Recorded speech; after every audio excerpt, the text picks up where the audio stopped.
एक समय की बात है, बलरामपुर नाम के गांव में मोहन नाम का एक किसान अपनी पत्नी रूपवती और बूढ़ी माँ के साथ रहता था।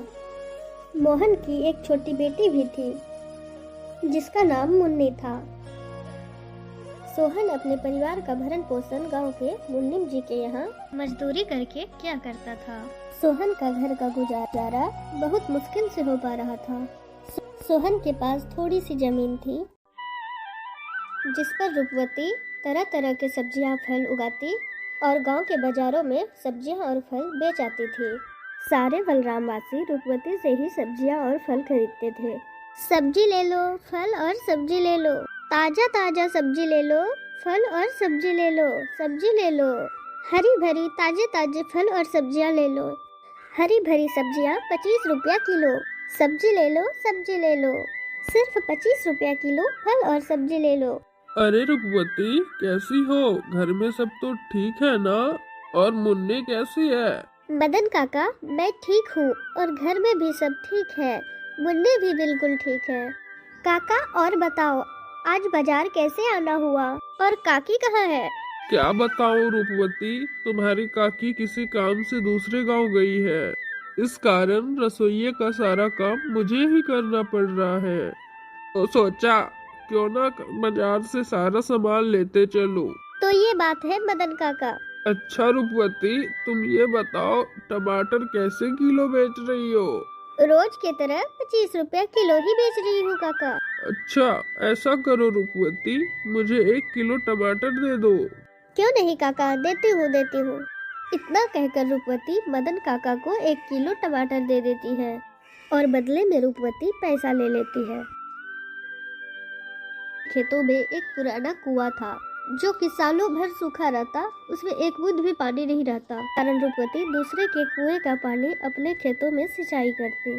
पानी लेता देखकर कुएं के मालिक हरिदास को रूपवती से बड़ा जलन होता था।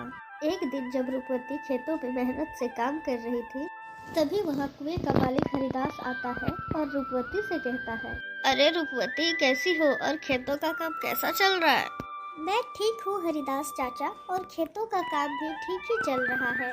मैं यह कह रहा था रूपवती कि मैं तुम्हें अपने कुएं का पानी तुम्हारे खेत की सिंचाई के लिए इतना दिन से देता आया हूँ।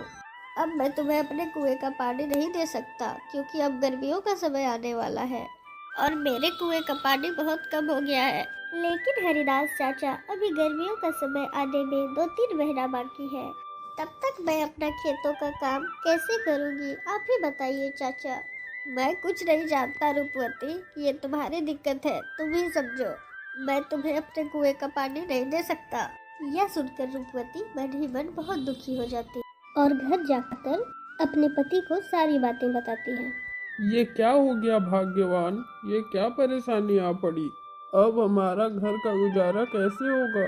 आप चिंता ना करो भाग्यवान, ऊपर वाला सब देख रहा है, प्रभु हमारी मदद जरूर करेंगे।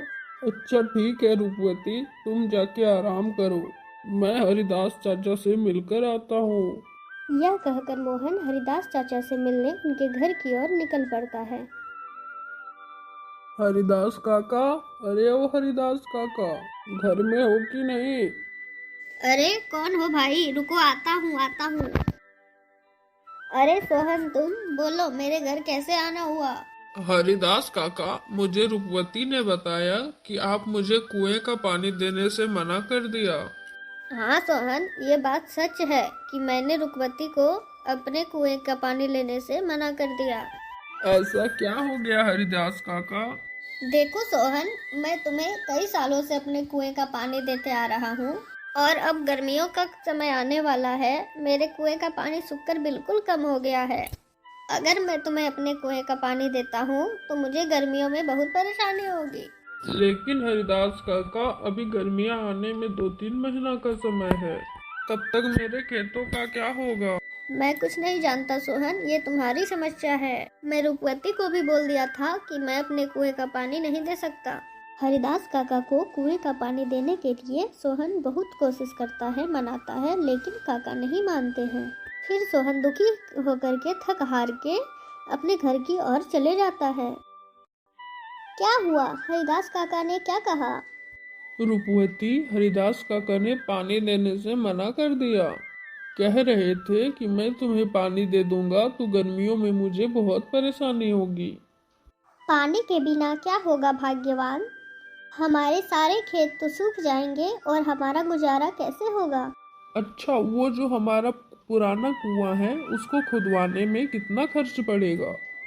भाग्यवान 500 रुपया तो लग ही जाएंगे। अरे हमारे पास तो इतने पैसे हैं ही नहीं। अच्छा, अगर मैं खुद से ही कुएं को खोद दूं तो? क्या आप कर लेंगे? हाँ, कुआं का मिस्त्री कर लेगा तो मैं क्यों नहीं करूंगा। अच्छा भाग्यवान, कल सुबह दोनों कुएं के पास चलेंगे। अच्छा, मुझे बहुत भूख लग रही है। जाओ, घर में जो भी है फटाफट ले आओ। इतने ही बीच में उन्हें एक आवाज सुनाई देती है। ये किसकी आवाज है? वह दोनों बाहर जाके देखते हैं। एक साधु महाराज उनके घर के बाहर भिक्षा मांगने के लिए आ जाते हैं। जो कुछ भी घर में हो, चावल, गेहूं, बाजरा, दाल, वो मुझे दे दो बेटा। अरे साधु महाराज, हम सब तो पहले से ही गरीब हैं, जैसे तैसे जीवन गुजार रहे हैं। मैं कहाँ से दान दूं? सोहन की स्थिति देखकर बाबा जी समझ चुके थे और बोले, कोई बात नहीं बेटा, कोई बात नहीं, ठीक है, मैं अब चलता हूँ। मैं किसी और के घर में भिक्षा मांगकर खा लूंगा। अरे रूपवती, हमारे घर में बाबा को देने लायक कोई भोजन है क्या? अरे भाग्यवान, हमारे घर में बाबा को देने लायक कुछ भी नहीं है। थोड़े से चावल थे जो तुम्हारे लिए बचा के रख दिए थे। अगर वह बाबा को दे देंगे तो तुम्हें भूखा रहना पड़ेगा। रुकिए बाबा। भाग्यवान, जाओ, जो मेरे हिस्से का भोजन है वो बाबा को लाके दे दो। लेकिन भाग्यवान, अगर मैं आपके हिस्से का चावल बाबा को दे दिया तो आपको भूखा रहना पड़ेगा। तुम उसकी चिंता मत करो भाग्यवान। वैसे भी मैं बाबा को भूखे जाने दिया तो मेरा भोजन गला से नहीं उतरेगा। जाओ, वो भोजन लेके आओ। सोहन की पत्नी सोहन के अनुसार सोहन के हिस्से का भोजन बाबा को दे देती है। धन्यवाद बेटे, धन्यवाद। भले ही तेरे बुरे दिन चल रहे हैं, लेकिन ऊपर वाला सब देख रहा है। वह एक दिन तेरी अवश्य सुनेगा। फिर एक दिन सुबह सोहन और उसकी पत्नी रूपवती कुएं की खुदाई करने के लिए कुएं की ओर चल देते हैं। देखो रूपवती, देखो, हमारे कुएं में तो एक भी बूंद पानी नहीं है। हाँ भाग्यवान, प्रभु हमारी कौन सी परीक्षा ले रहे हैं? फिर सोहन कुएं के नीचे उतरकर कुएं की खुदाई कर देता है और पानी प्राप्त कर लेता है। इस प्रकार वो फल सब्जियां उगाकर बाजार में बेचता और अपने जीवन यापन करता।